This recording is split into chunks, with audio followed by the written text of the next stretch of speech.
Boa tarde, mineiras e mineiros. Mineiras como a minha mãe e mineiros como meu pai. Então, não preciso dizer a todos que estou absolutamente em casa em Minas Gerais. E mais em casa ainda para falar com prefeitas e prefeitos municipais. Eu gostaria de abordar um aspecto que certamente poderá ser passado em branco e é extremamente importante na pauta de todos os prefeitos e prefeitas do país, inclusive em Minas Gerais, obviamente. E que é, e digo isso como presidente, ex-presidente do IBGE, que é talvez o problema mais grave que vocês têm enfrentado ao longo desta década. A ausência da recontagem populacional de 2015, que não aconteceu. E não aconteceu por desídia, por falta de vergonha deste governo federal, tão acusado aqui tantas vezes, e não vou repetir as acusações a administrações que são desidiosas. E como dizia uma pessoa simples do povo, o seu Eustáquio, que eu tive o prazer de conhecer hoje de manhã, numa casa paroquial, ele me dizia: seu Paulo Rabelo, o senhor faça alguma coisa para melhorar a administração desse país. O país não pode mais ficar na mão da política tradicional. Nós temos que ter uma política que seja não convencional. Palavras do senhor Eustáquio. Nós precisamos, seu Paulo Rabelo, de uma nova administração nesse país. Uma administração que não pule a recontagem, como aconteceu criminosamente em 2015, e contra o que o IBGE nada pôde fazer. E, portanto, fica aqui o compromisso. No dia 1º de janeiro de 2009, as medidas preliminares serão tomadas para a realização do Censo 2020, o Censo Demográfico de 2020, sem o que vocês continuarão sendo os pedintes da República, e nós temos que acabar com isso. Em segundo lugar, muito importante, é preciso fazer uma revisão das faixas de participação do Fundo de Participação de Municípios. Vocês sabem muito bem que muitas vezes, pela falta de 10 habitantes, de 50 habitantes e 100 habitantes, vocês ficam sem poder pular de faixa e passar para um novo tipo de arrecadação, uma nova verba. Essas faixas precisam ser suavizadas.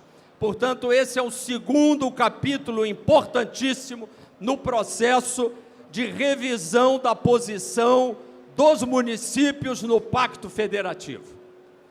E termino esta parte inicial com talvez a proposta mais importante que vocês ouvirão na tarde de hoje. E fica o desafio aos demais pré-candidatos.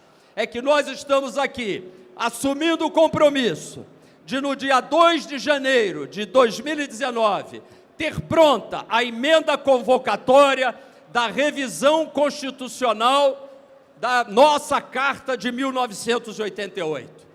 Esta carta, que nasceu para ser municipalista, é uma carta ainda colonizante dos municípios brasileiros. E nós precisamos, ao fazer uma rápida, mas ampla revisão constitucional, ainda em 2019, inaugurar, finalmente, no 1º de janeiro de 2020, um novo capítulo importante na história do municipalismo brasileiro, que é, de fato, estabelecer verbas constitucionais que sejam compatíveis com as responsabilidades daqueles que eu considero serem os verdadeiros governadores e governadoras dos municípios brasileiros. Portanto, a revisão constitucional, junto com a reforma tributária simplificadora, a reforma administrativa previdenciária, constituirá a grande resposta para o municipalismo que precisa nascer em 2020. Muito obrigado. Seguindo as regras, vamos então à primeira pergunta. Senhor pré-candidato, Sim. primeira pergunta: o Pacto Federativo define como a receita dos tributos arrecadados será distribuída entre os entes da federação, sendo que a lógica desse sistema seria que os estados e municípios mais pobres recebessem a maior parte da arrecadação. No entanto, a repartição do valor final de todos os tributos arrecadados é 58% para o governo federal, 24% para os estados e apenas 18% para os municípios. Qual a sua proposta para corrigir essa distorção, equalizando melhor a repartição e melhorando a arrecadação dos municípios sem os prejudicar? Queridos amigas e amigos, eu gostaria que vocês fossem para casa em segurança e com fé, levando uma imagem minha, a de que, não sendo político, mas candidato como vocês a participar da política e, portanto, ser político, e ainda em homenagem à minha antiga profissão como economista, que eu não deixe aqui qualquer promessa sem fazer as contas que um economista e um gestor precisa fazer. Portanto, já sabedor das perguntas, mandei fazer as contas todas.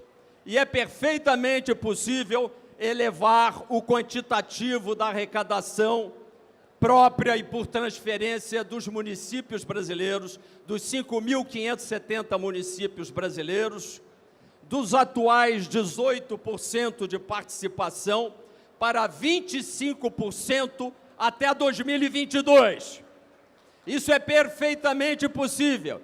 E eu espero que vocês arranquem dos outros pré-candidatos os números, porque todos virão aqui falar da mesma coisa, de prometer aquilo que não poderão entregar. Mas isso é possível entregar, desde que, e isso terá que vir junto, uma nova estrutura fiscal eficiente nesse país, com leis de eficiência que garantam a gestão do Estado brasileiro no nível federal, nos 27 estados e nos 5.570 municípios, com leis de eficiência que garantam o uso realmente bem administrado dos recursos para honrar o que o seu Eustáquio me disse hoje cedo na casa paroquial.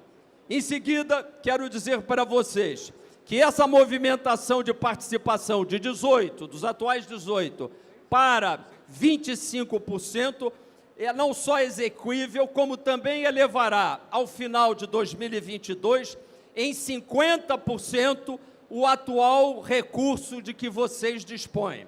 E isso poderá ser elevado não só através de transferências dos FPMs, do ICMS, naturalmente, como através do maior programa de saneamento, 20 bilhões de reais por ano, que também estarão consignados, além de um programa de valorização do turismo nas áreas limítrofes e um programa de replantio dos mananciais brasileiros, afetando 3.500 municípios.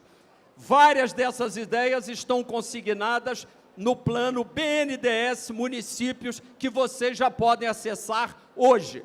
Entrem na página do BNDES, porque o ex-presidente do BNDES deixou pronta esse trabalho para vocês. Seguindo ainda, via de regra, duas perguntas que são feitas aos pré-candidatos. A segunda, que foram criadas após a Constituição de 88, várias contribuições que não são compartilhadas com os municípios. E qual a sua posição dentro de uma reforma tributária para colocar esses municípios com a participação nessas contribuições? Participei como presidente do IBGE, como vocês sabem, e depois, brevemente, tive a honra também de ir lá reestruturar o BNDES, que estava à matroca nesses últimos 11 meses, e quero compartilhar com vocês uma espécie de um segredinho, com cerca de 2.000 pessoas aqui presentes. O governo do presidente Michel Temer não passou a reforma tributária municipalista que iria aumentar consideravelmente a participação dos municípios dentro do bolo de arrecadação tributária, porque não viu espaço político para tal ou por qualquer outro motivo. Porque esta proposta eu a deixei em cima da mesa da Presidência da República ao início de 2016, antes mesmo do presidente assumir. E mais ainda, através do Movimento Brasil Eficiente, desde 2011, e inclusive com a audiência do então vice-presidente Temer, nós já temos pronta a reforma que dará a resposta para isso. O nome, a sigla, chama-se ONDA, e ela está na legislação que tem que ser também revisada em nível constitucional, daí a revisão constitucional, que significa Operadora N Nacional de Distribuição do Arrecadação, ONDA.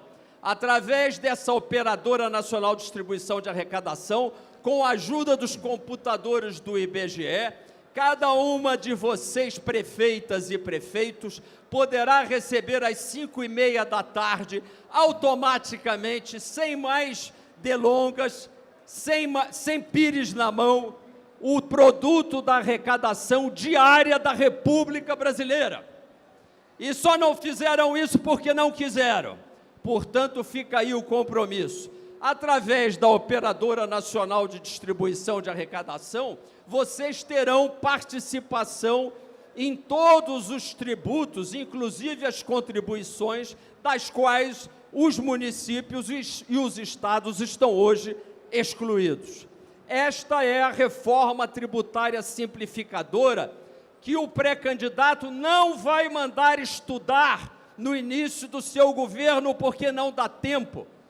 Nós já temos isto pronto, o articulado está pronto, o professor Ives Gandra já aprontou isso tudo para entrar em debate no dia 2 de janeiro de 2019. O Brasil tem pressa, o Brasil quer crescer e nós não podemos deixar de dar essa resposta prática e objetiva para vocês. Ouviremos, neste momento, as considerações finais do pré-candidato em 5 minutos. Amigas e amigos, 5 minutos até é muito. Nós podemos até gastar para fazer uma oração pelo Brasil aqui. Porque, na realidade, e a oração fica feita pelos aplausos de todos aqueles que nós todos, como família cristã, que realmente defende o valor da família, como o PSC defende a vida desde o seu início, inclusive até a proteção animal, a proteção vegetal, como disse em relação aos mananciais. E creiam-me, nenhuma candidata ou nenhum candidato que vá mandar assessoria estudar agora, esteja correndo, querendo enfiar algumas ideias no papel, vai conseguir resolver a problemática complexa do Brasil, se não tiver tudo pronto na sua cabeça, na sua alma, no seu sangue, na sua maneira de enquadrar tudo. Ninguém consegue virar médico em 6 meses. Precisa de 10 anos de estudo, de prática. Ninguém consegue virar um grande advogado da noite por dia. Por que é que o comandante ou a comandante de um país pode se estabelecer em 6 meses e dizer que uma assessoria vai estudar? Portanto, 5 minutos é tempo demais para apresentar o plano de 20 metas. O meu assessor tem aí algumas cópias para os mais interessados, que está pronto há bastante tempo. E que aqui resume, em homenagem ao maior de todos os brasileiros, de quem descaradamente copiei e me inspirei, Juscelino Kubitschek de Oliveira.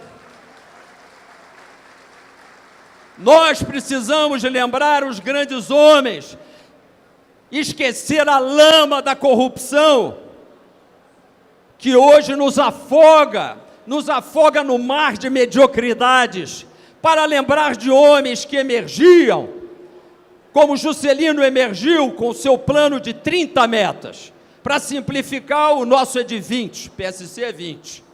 E em 20 metas estão resumidos aqui, obviamente existe o plano detalhado, que estará nas nossas páginas na internet, mas o mais importante é que aqui está resumido, desde a revisão constitucional, como uma meta da instituição, até os aspectos da economia. Temos que fazer, obviamente, uma reestruturação completa dos desmandos, dos desperdícios do governo federal de Brasília, mas quero lhes dizer, como economista do setor privado, como professor, como consultor e agora tendo participado do governo, quero lhes dar, diferentemente do que dirão aqui, que a República quebrou, que o país não tem mais para onde ir, eu quero lhes dar uma boa notícia para vocês levarem para casa. Este é um país rico. Ele só não é rico de coragem. Nós temos que nos levantar, nós temos que voltar a vibrar. E eu sei onde o dinheiro está. E eu vou lá buscar o dinheiro onde ele está. E em 2022, no bicentenário da independência, nós não seremos mais municípios pedintes. Uma nova federação brasileira estará instalada. E este país vai poder dizer altaneiro para ele mesmo: nós brasileiros estamos aqui para comemorar uma grande nação nesse século XXI. A todos vocês, o meu carinho e muito obrigado. Viva Minas Gerais! Os nossos agradecimentos à participação do pré-candidato Paulo Rabelo.